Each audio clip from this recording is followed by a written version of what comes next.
शांति। आज 18/4/2026 की बाबा की मधुर वाणी है।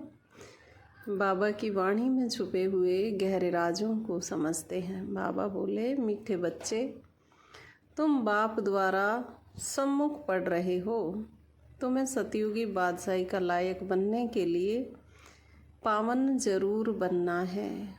बाप द्वारा सम्मुख पढ़ रहे हो। कहाँ सम्मुख? किसी फिजिकल धरनी पर नहीं। ये सत्य या तो कहो ज्ञान कल्प के संगम युग पर स्वयं के ही अंदर इमर्ज होता है। यही है बाप के द्वारा सम्मुख पढ़ना। प्रश्न है, बाप के किस ऑक्यूपेशन को तुम बच्चे ही जानते हो? उत्तर है, तुम बच्चे जानते हो कि हमारा बाप भी है, टीचर और सतगुरु भी है। बाप कल्प के संगम युग पर आते हैं पुरानी दुनिया को नया बनाने, एक आदि सनातन धर्म की स्थापना करने। वो हमारा बाप क्या है? हमारी हायर स्टेज। उसी हायर स्टेज से ये ज्ञान की गंगा कहो या ज्ञान का सागर बहता है, तो उसको हम बाप भी बोल सकते, टीचर भी और सतगुरु भी। तीनों एक ही है। तो बाबा कहते हैं बाप कल्प के संगम युग पर आते हैं। कल्प का संगम युग क्या है? जब 5000 वर्ष की रील मन के अंदर जो नूंद है वो पूरी होती है, तो उसी के बाद फिर इसके सत्य की एक स्क्रिप्ट आ रही है। सत्य स्वयं ही इमर्ज होता है समय अनुसार। उस सत्य ज्ञान के माध्यम से वो ज्ञान स्वयं इमर्ज होता है। ज्ञान के माध्यम से मन एक तरफ अपने सत्य को देखता है, खुद को देखता है और ड्रामा को देखता है। इसी को बोलते हैं संगम। तो बाबा कहते हैं पुरानी दुनिया को नया बनाने, एक आदि सनातन धर्म की स्थापना करने, आदि सनातन सत्य सनातन श्रेष्ठ धर्म की स्थापना करने, सभी का जो स्वधर्म है ना, निराकारी परम, उसकी स्थापना करने। बाप अभी हम बच्चों को मनुष्य से देवता बनाने के लिए पढ़ा रहे हैं। यह ऑक्यूपेशन हम बच्चों के लिए और कोई नहीं जानता, ये सिर्फ हम बच्चों के लिए है। तो बाबा हमें मनुष्य से देवता बनाने के लिए पढ़ा रहे। मनुष्यता के भान में ये मन फंस गया। अब इस मन को ये ज्ञान, इसकी सही पहचान दे कर के दिव्यता में टिका रहा है। यही है मनुष्य से देवता बनना। गीत है, भोलेनाथ से निराला कोई और नहीं। ओम शांति। ओम शांति का अर्थ तो बच्चों को बार बार समझाया है। ओम माना मैं आत्मा हूँ और मेरा यह शरीर है। शरीर भी कह सकता है कि मेरी यह आत्मा है। जैसे शिव बाबा कहते हैं तुम मेरे बच्चे हो, मेरे हो। बच्चे कहते हैं बाबा आप हमारे हो। वैसे आत्मा भी कहती है मेरा शरीर, शरीर कहेगा मेरी आत्मा। अभी आत्मा जानती है मैं अविनाशी हूँ। आत्मा बगैर शरीर कुछ कर ना सके। शरीर तो है, कहते हैं मेरी आत्मा को तकलीफ नहीं देना। शरीर तो है, लेकिन बोलती कौन है इसके अंदर? आत्मा। इसीलिए तो कहते हैं ना, शरीर नहीं कहते मेरे शरीर को तकलीफ मत दो। क्या कहते? मेरी आत्मा को तकलीफ नहीं देना। मेरी आत्मा पाप आत्मा है, वह मेरी आत्मा पुण्य आत्मा है। तुम जानते हो मेरी आत्मा सतयुग में पुण्य आत्मा थी। अब तुम जान गए ना बच्चे। मन को बोल रहा है बाबा कि हम जो मन थे ना, उस सत्य में मिले हुए थे, पुण्य आत्मा थे, असत्य से तो दूर थे कोसों। तो बाबा कहते हैं आत्मा खुद भी कहेगी मैं सतयुग में सतो प्रधान अथवा सच्चा सोना थी। सोना है नहीं, उसकी क्वालिटी ऊंची थी, स्टेज हायर थी। तो बाबा कहते हैं सोना है नहीं, यह एक मिसाल दिया जाता है सच्चे सोने का। तो मिसाल दिया जाता है, हमारी आत्मा पवित्र थी, गोल्डन एज थी। अभी तो कहते हैं इम्प्योर हूँ। दुनिया वाले यह नहीं जानते, तुमको तो सिरमत मिलती है ना अब प्योर बनने की। तो बाबा कहते हैं अभी कहते इम्प्योर हूँ क्योंकि देह को मैं मान लिया। तो बाबा कहते हैं तुम अब जानते हो हमारी आत्मा सतो प्रधान थी, अब तमो प्रधान बनी है। थी कभी सत्य में टिकी हुई, अभी तमो प्रधान इस रोल में फंस जाती है। हर एक चीज़ ऐसे होती है, हर एक चीज़ सतो से तमो, बाल युवा वृद्ध, हर चीज़ नए से पुरानी ज़रूर होती है।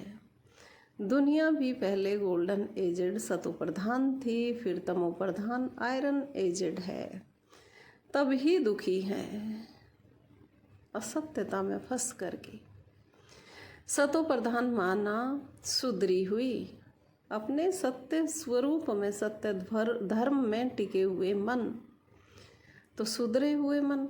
तमो प्रधान माना बिगड़ी हुई, बिगड़ गए मन, भूल गए। गीत में भी कहते हैं अपने गुण और शक्तियों को भूल गए। तो गीत में भी कहते हैं बिगड़ी को बनाने वाले। पुरानी दुनिया बिगड़ी हुई है, सारे मन सत्य को भूले हुए हैं, स्वधर्म को।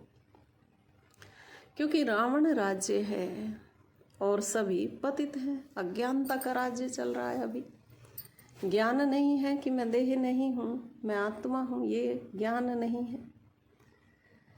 बाबा कहते हैं रावण राज्य है और सभी पतित हैं। सतयुग में सब पावन थे, उनको न्यू वाइसलेस वर्ल्ड कहा जाता था। वाइसलेस ये जो इच्छा कामनाओं का शोर जो है ना अंदर, ये नहीं था। मन बड़ा शीतल था, मन वहाँ अपने सत्य स्वरूप में मर्ज था, अलग नहीं था उससे। तो बाबा कहते हैं वाइसलेस माना जो इच्छा कामनाओं के संकल्प उठते हैं इससे बिल्कुल अलग, और वाइसलेस जो हमारा स्वधर्म साइलेंस है उसमें टिका हुआ था। बाबा कहते हैं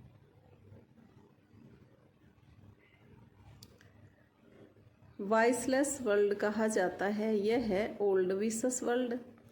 अब कलयुग आयरन एज है। यह सब बातें कोई स्कूल कॉलेज में नहीं पढ़ाई जाती हैं, भगवान आकर पढ़ाते हैं। स्कूल व कॉलेज कोई फिजिकल धरनी पर ये बातें नहीं पढ़ाई जाती, यहाँ स्वयं सत्य मर्ज होकर के फिर पढ़ाता है।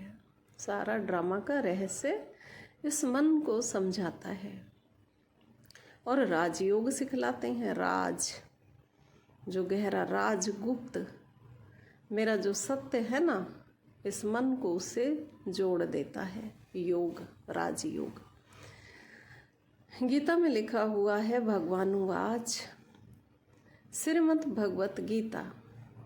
श्रीमत माना श्रेष्ठ मत, श्रेष्ठ ते श्रेष्ठ, ऊंच ते ऊंच भगवान है। उनका नाम एक्यूरेट शिव है। रुद्र जयंती व रुद्र रात्रि कभी नहीं सुना, कभी सुना नहीं है। शिवरात्रि कहते हैं शिव तो क्योंकि उनका नाम शिव, इस सब से परे का परम सत्य सभी मनों का शिव है। तो बाबा कहते हैं शिव तो निराकार है। अब निराकार की रात्रि व जयंती कैसे मनाई जाए?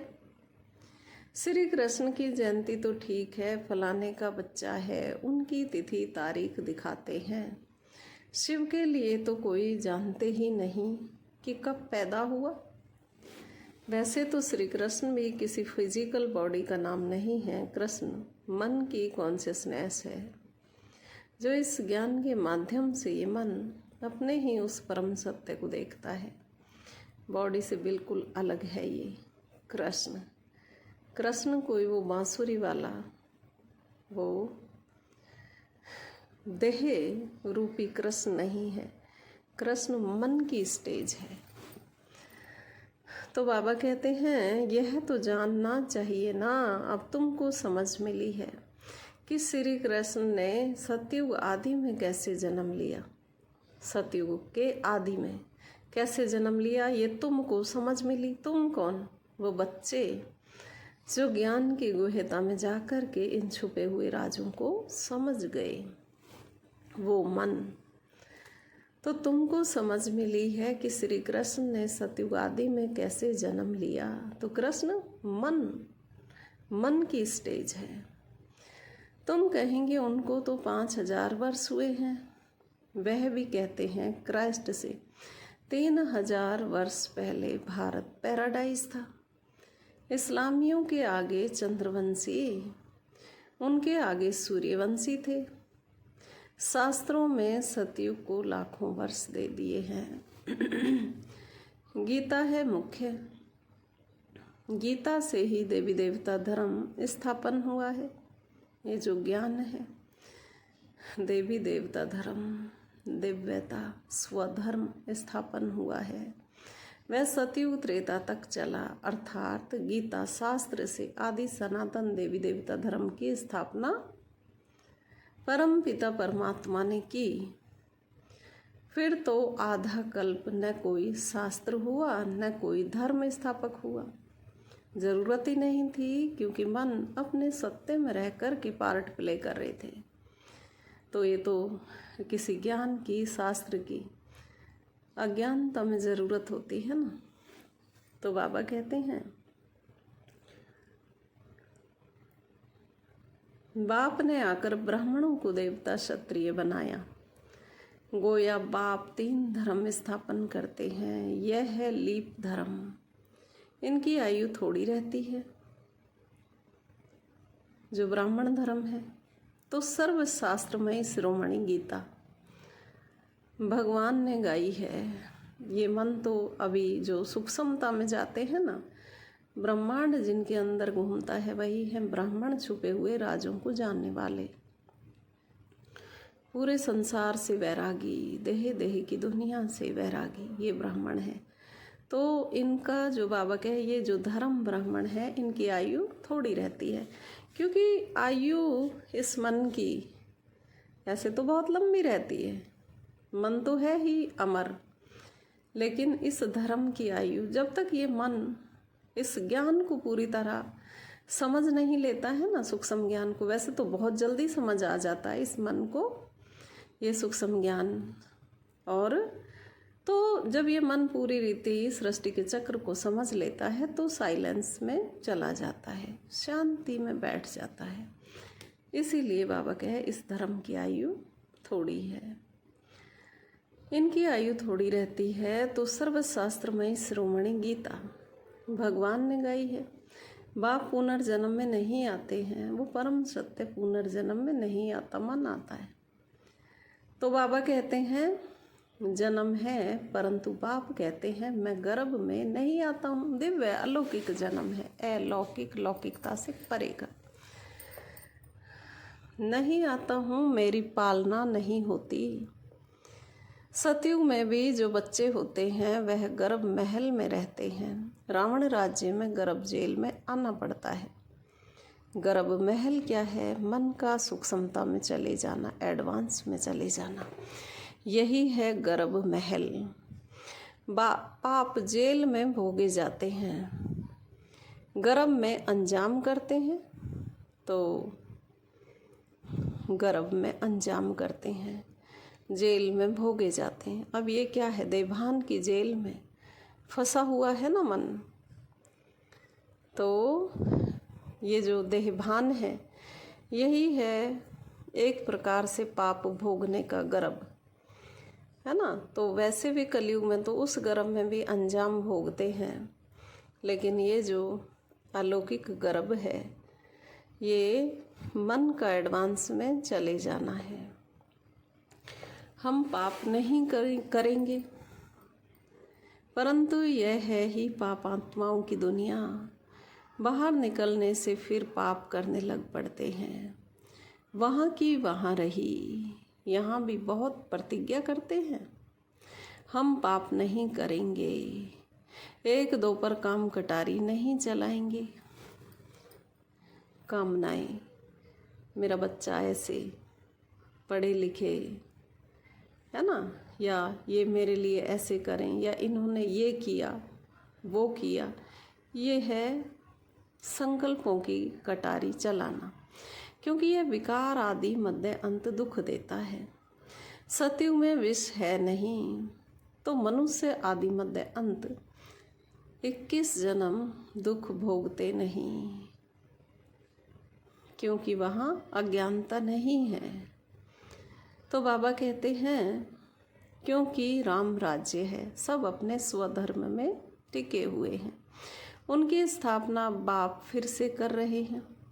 संगम पर ही स्थापना होगी ना।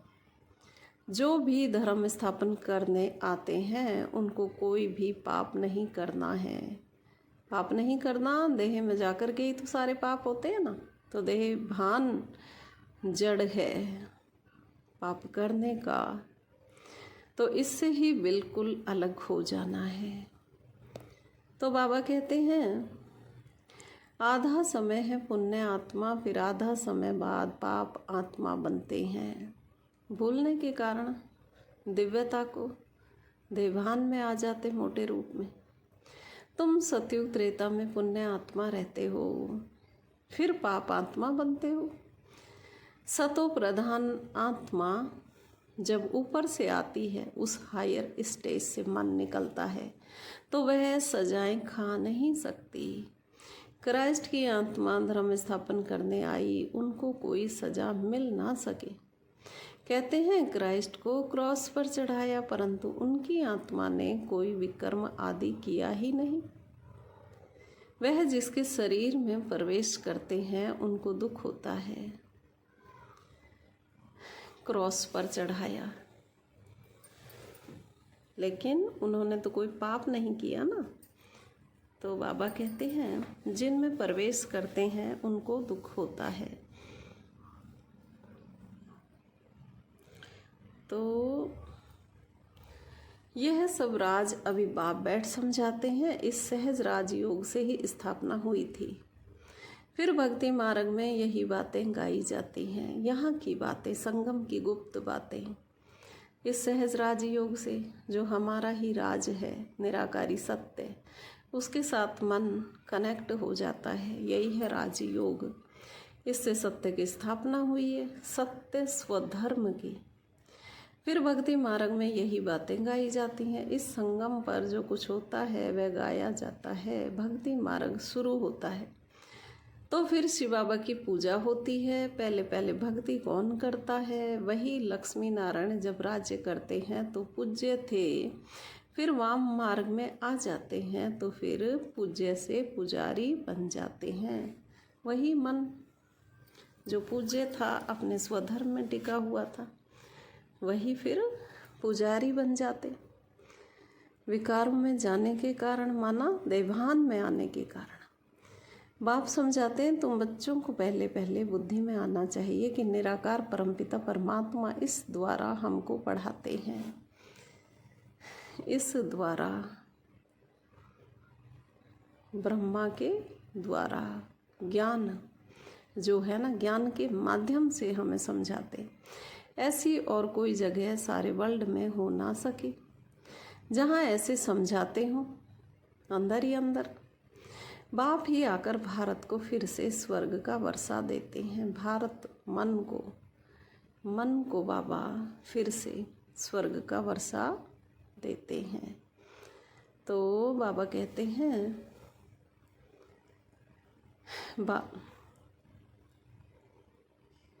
बाप समझाते हैं सतयुग में यह विकार होते नहीं, उसको निर्विकारी दुनिया कहा जाता है। विकारी दुनिया को निर्विकारी बनाना यह तो बाप का ही काम है, उस परम सत्य का जब वो खुद समय अनुसार इमर्ज होता है। धारणा के लिए मुख्य सार है, बाप से जो पवित्र बनने की प्रतिज्ञा की है उस पर पक्का रहना है। काम क्रोध आदि भूतों पर विजय अवश्य प्राप्त करनी है।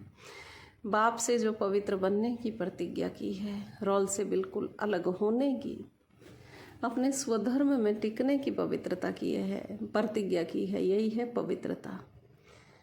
उस पर पक्का रहना है, यानी कि अपने स्वधर्म में रहना है, पराई धर्म में, रोल में नहीं फंसना।